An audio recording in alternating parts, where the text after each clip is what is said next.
इस सब का उपयोग और विनियोग स्वधर्म का संपादित करते हुए, और पूज्य गुरुदेव के भाषा में कहे तो शास्त्र अनुमोदित और सदगुरु प्रेरित सत्कर्म करना चाहिए। जब शास्त्र अनुमोदित और सदगुरुदेव भगवान प्रेरित सत्कर्म, निष्काम कर्म, वो भी भगवदर्थ कर लेते, बस वहीं से आपका हमारा काम बनना शुरू हो जाता है। लेकिन वही फिर हम तो वो गुरुदेव का आश्रय लेकर बोल नहीं जानते, किया कुछ भी नहीं है। जैसे आज आयुष भैया जी वहां ग्रुप में लिख रहे थे, हम तो बस इतना ही यही कर लेते फिर लेते, वैसे ही है। कलयुग के प्राणी क्या कर लेता है?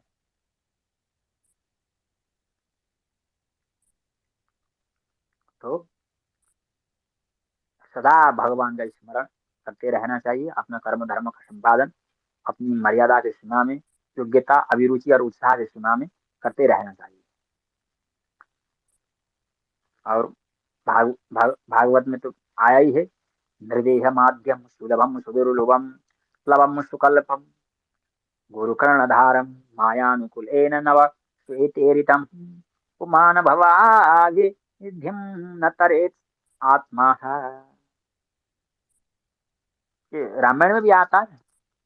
नरत अनुभाव वारिधि कहाँ बेरो सन्मुख मरुत अनुग्रह मेरो करुणाधार सदगुरु दृढ़ नाव दुर्लभ साध सुलभ करि पावा जो न तरई भव सागर नर समाज अस पाई सो कृत निंदक मंद मति आत्मा न गति जाहि मानस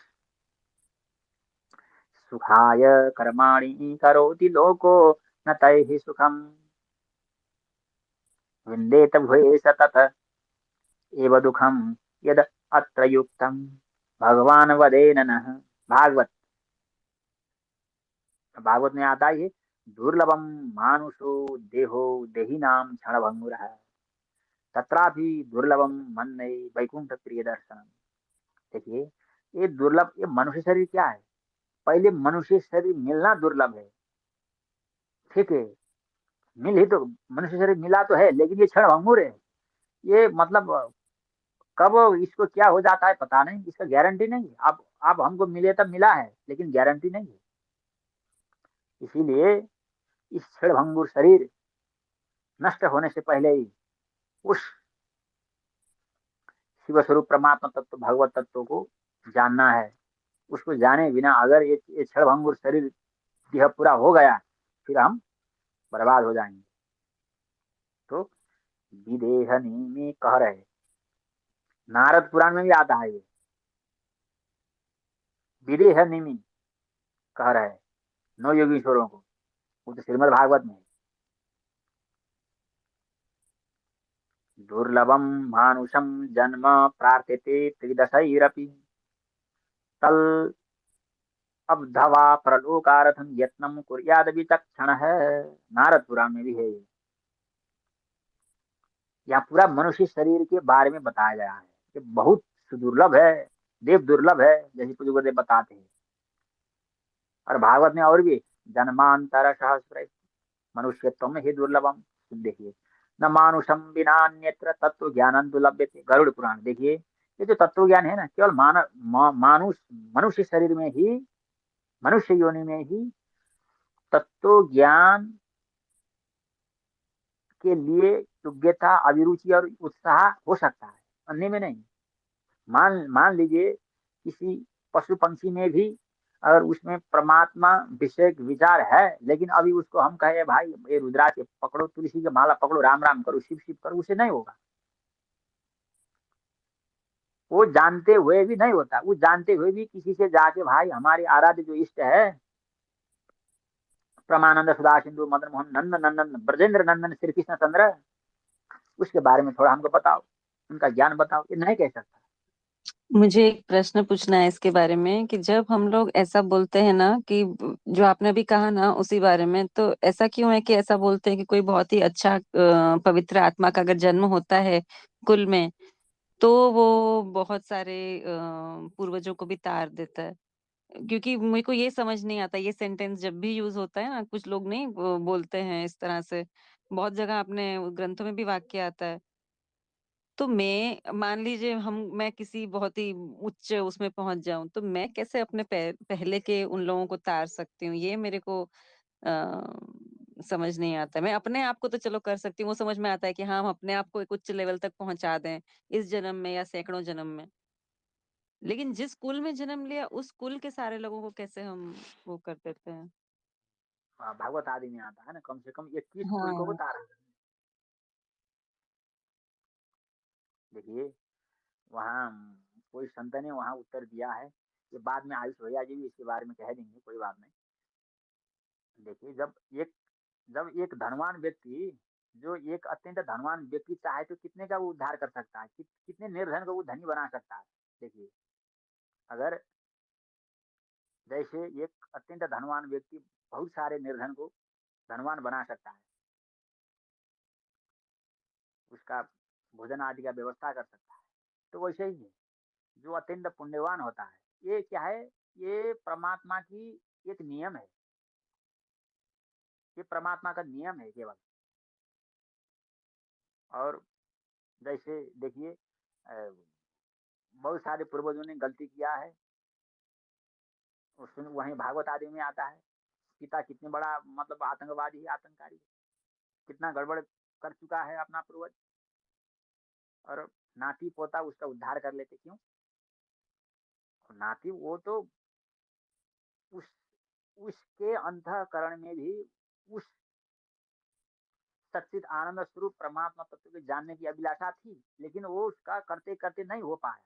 वो तो उसी का बीज है ना, उसी के कुल में फिर ऐसा प्रसाद, अत्यंत उत्तम प्रसाद प्रकट हो गया, नाती पोता के रूप में, पुत्र के रूप में। तो भगवान उसको पुरस्कार स्वरूप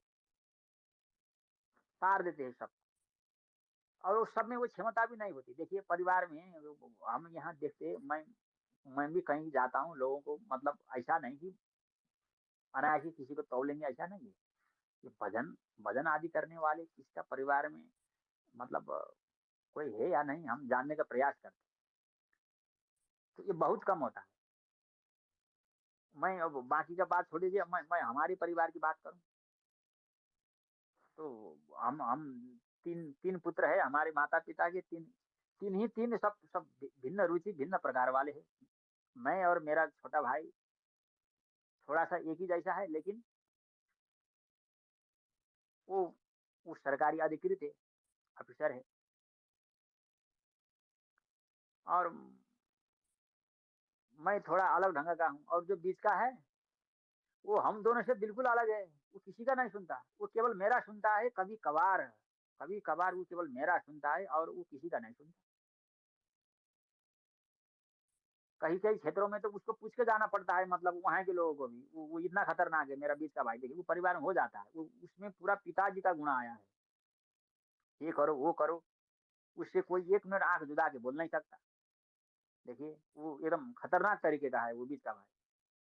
और जो छोटा भाई है वो एकदम सीधा साधा है, मतलब वो भी है, ये धर्म के बारे में वो भी पक्का है, लेकिन मैं जैसा हूँ वैसा नहीं है, वो अलग है। और फिर मेरा बिल्कुल अलग, वो दोनों से बिल्कुल अलग है। तो सब में ये भजन की आदत नहीं थी। तो किसी के परिवार में कुल में बहुत समय बाद जब भगवान कोई योग्य सुपात्र सुपुत्र को दे देते हैं जन्म, तो फिर वहां से उस सब का मतलब ब्याज मिल ही जाता है। तो बाकी इसके बारे में हमारे आयुष भैया जी भी बता सकते हैं, सुधीर भैया जी भी बता सकते हैं। नहीं तो फिर किसी दिन फिर इसी के बारे में मैंने लिख के रखा है, पूज्य गुरुदेव ने कहा है इसके बारे में, वो लिख के रखा है, वो भी बताएंगे, कोई बात नहीं। तो इस तरह होता, जैसे एक धनवान व्यक्ति कितने निर्धन को धनवान बना सकता है, एक परम तेजस्वी अध्यात्म भगवत तत्व में सन्निहित, क्योंकि भगवत तत्व में सन्निहित जो व्यक्ति होता है उसमें कितनी क्षमता होती है। देखिए यहाँ जो दुराचार पापाचार भ्रष्टाचार करके कमाए हुआ धन से तो बहुत लोगों को मतलब एक धनवान व्यक्ति निर्धन को अच्छा बना सकता है। तो जो दिव्य दिव्याति दिव्यतम मधुराति मधुरम भगवत तत्व में परिनिष्ठित होता है, तो उसमें कितनी क्षमता होगी। जो परमात्मा इतना व्यापक ब्रह्मांड बनाता है और उसका भरण पोषण करता है, उसका हर तरीके से भली भांति यथावत पोषण करता है आपको और हमको। परमात्मा हर जीव को, देखिए हर ब्रह्मांड में, हर महादेश के, हर राष्ट्र के, हर जिले के, हर गांव के, हर परिवार के, हर व्यक्ति के हर क्षण का हिसाब करता है परमात्मा, देखिए। और सबकी भली भांति यथावत जैसा पोषण करना चाहिए वैसे ही पोषण करता है, जैसा न्याय करना चाहिए वैसे ही यथावत भली भांति न्याय करता है। तो अगर कोई जीव, विशेषकर मनुष्य, उस शिव स्वरूप परमात्मा तत्व में प्रतिष्ठित होता है, तो वो कितने को उद्दीप्त कर सकता है, कितने को तार सकता है, ये पूज्य गुरुदेव ने उत्तर दिया है इसमें। तो ये धीरे धीरे समझ में आ जाता है। तो ये मनुष्य, और यही मनुष्य जन्मों का फल है। जन्मांतर शास्त्र मनुष्य तुम ही दुर्लभम न मानुषम। तो जन्मांतर शास्त्र मनुष्य तुम ही दुर्लभम, एकदम जन्म जन्मांतर का, जन्म जन्मांतर में फिर कब भगवान हमको मनुष्य शरीर प्रदान करे ये पता नहीं। इसलिए जब मनुष्य शरीर मिला है, अभी हम मनुष्य शरीर में पैदा हुए, वो भी नेपाल भारत आदि में, भारतवर्ष में हम पैदा हो गए, तो कितने सौभाग्यशाली है। तो डट कर भगवान की भजन करना है। क्यों? ये शरीर कब टूट जाए पता नहीं।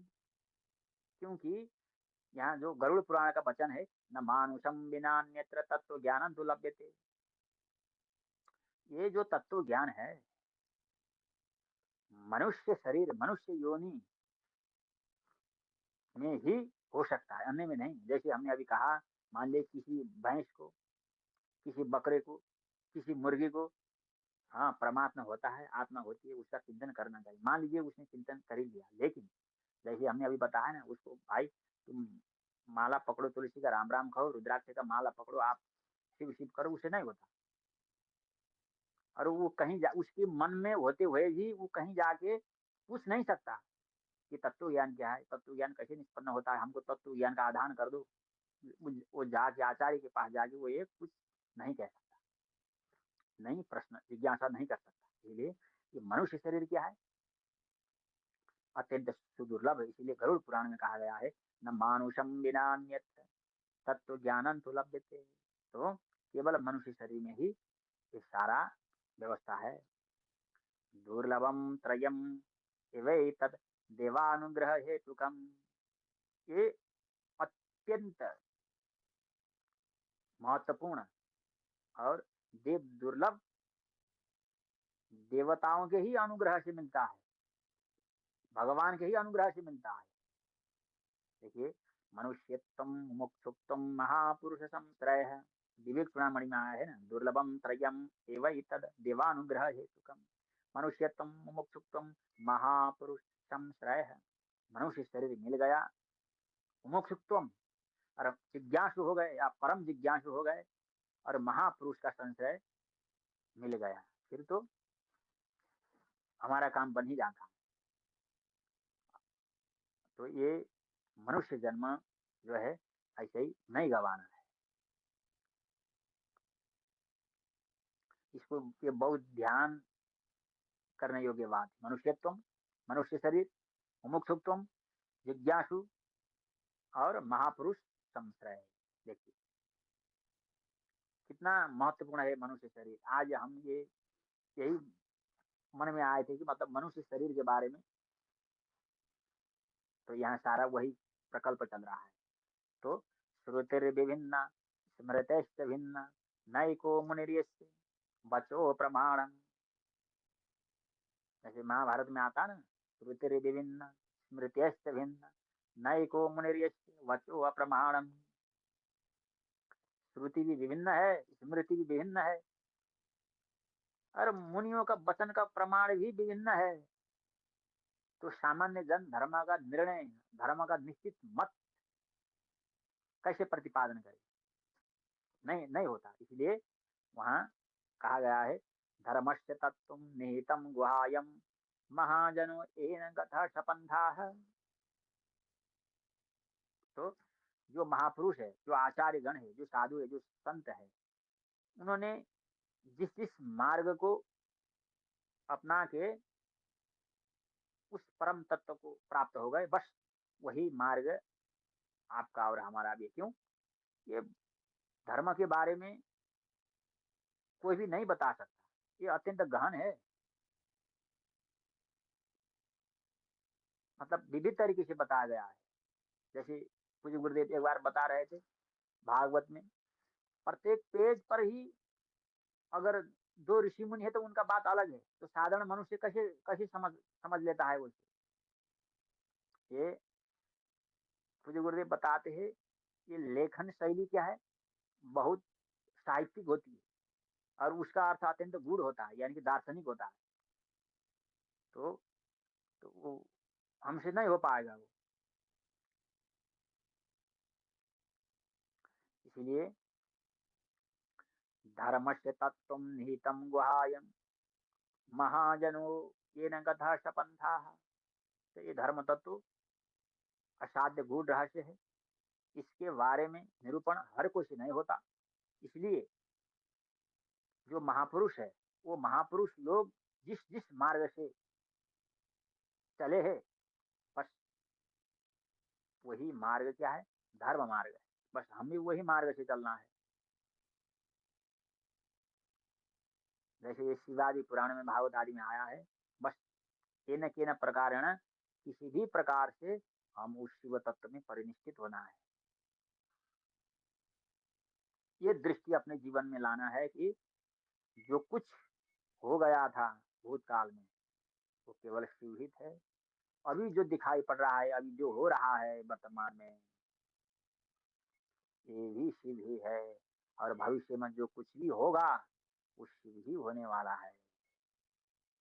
और ये सब चीज को धारण करके जो चला रहा है वो भी शिव ही है। बस इस किस्म की निश्चित निश्चयात्मिका बुद्धि, जैसे श्रीमद् भगवद गीता में आता है, भगवान अर्जुन को बताते हैं निश्चयात्मिका बुद्धि, यानी कि व्यवसायत्मिका बुद्धि, निश्चित जो निर्धारण करता है अपना मत, अपना विचार, बस वही है, बाकी कुछ नहीं है। तब सदा पश्यन्ति सूरयः तद विष्णुः परम पदम ऋग वेद। तब वो उस परमात्मा तत्व को प्राप्त करके सदा के लिए माला माल हो जाता है। लेकिन इसके लिए एक तरीका है, इसके लिए मन को नहीं सुनना है। जैसे कठोपनिषद में आया है, मुंडकोपनिषद में आता है, इसके लिए बुद्धि द्वारा मन नियंत्रित होना है। मन द्वारा बुद्धि नहीं, बुद्धि द्वारा मन नियंत्रित होना है। शुद्ध होना है, पारमाप्नोति तद विष्णु परम पदम। वो परम व्यापक शिव स्वरूप परमात्मा तत्व विष्णु तत्व वही प्राप्त करता है जो, जिसका मन बुद्धि द्वारा नियंत्रित हो। कोई ये सिगरेट, बीड़ी, तंबाकू, मदिरा सेवन करने वाले लोग बताते हैं कि आज पियेंगे फिर कल नहीं पियेंगे। देखिए, ये बहुत सारे लोग कहते हैं हम आज खाएंगे और कल से नहीं खाएंगे। ये जो आज खाएंगे कहने वाला ये मन है, जो बताता है कल से नहीं खाएंगे, ये बुद्धि है। बस यही तो है। ये करने का मन मतलब करने का मन तो नहीं था। लोग कहते हैं ना, ये करने का, वो करने का, ये संकल्प कौन करता है? ये मन ही करता है। और निश्चय कौन करता है? बुद्धि करता है। लोग कहते हैं ये तो नहीं करनी थी लेकिन कर लेने की आदत है, ये बुद्धि काम कर रही है। और क्या कहता है मन? आज कर लो भाई, कल से मत कर लो। आज खा लो, आज पी लो, कल से मत खा लो, मत पी लो। ये ये जो संकल्प विकल्प कर रहा है, ये मत है। वहां भी जो ये नहीं खाना चाहिए, ये बुद्धि काम कर रही है। तो हर किसी में होता है। तो ये सब मनुष्य शरीर में होता है, इसलिए मनुष्य शरीर को ऐसे नहीं छोड़ना है, हरि गुरु में ही लगाना है। और इसका उपयोग कैसे करना है? सेवा। भागवत में आती है ना, दाया भाग मुक्ति पदे। तो भगवान ने एक धरोहर छोड़ी है आपको और हमारे लिए, क्या? सेवा। बस उसी से मिलता है। गौ सेवा, ब्राह्मणों की सेवा, पतिव्रता नारी की सेवा, अपनी स्वधर्म का परिपालन, यहीं से मिलता है। भगवान ने एक धरोहर छोड़ी है आपको और हम, बस उसी से मिलता है। अगर वो धरोहर, उस सेवा नाम का धरोहर भगवान ने आपको और हमको नहीं छोड़ती, मतलब नहीं देते, तो कैसे मिलते भगवान? ये मनुष्य शरीर आपको की आपको और हमको नेपाल भारत आदि की सीमा में, भारतवर्ष की सीमा में किसके आधार पर मिली? किसी न किसी समय कहीं ना कहीं हमने सेवा की थी, होंगे, बस उसी के आधार पर मनुष्य हमको इस शरीर देते हैं, मनुष्य शरीर, ये भी इस पवित्रतम धरा पर। अगर हम नेपाल भारत से बाहर अगर आपका और हमारा जन्म होगा तो थोड़ी ये बात करेंगे। ये बात अभी तो यहाँ के भी नहीं करेंगे। कितने लोग हैं जो ये बात है, मतलब अपनी बड़ाई नहीं कर रहे हैं आप और हम का, लेकिन क्या है, कितने लोग सुनेंगे ये सब? कोई भी नहीं सुनेंगे। घर में भी आ जाओ आज, 10 मिनट राम राम करेंगे बोले तो। जब अब भोजन बन रहा था, टीवी देख रहे थे, मोबाइल चला रहे थे, दूसरों को बातें कर रहे थे, तब तक तो उनको खुजली नहीं होती थी, तब तक तो उनका सिर दर्द नहीं होता था, तब तक तो उनका काम नहीं होता था, तब तक तो उनको ठंडी नहीं होती थी। जब हम कहे आओ 10 मिनट आज श्री कृष्ण गोविंद हरे मुरारी कहेंगे, आ जाओ, तो वो 2 मिनट करते करते अब ये हो गया, अब वो हो गया, देखिए सबको माया लग जाती है।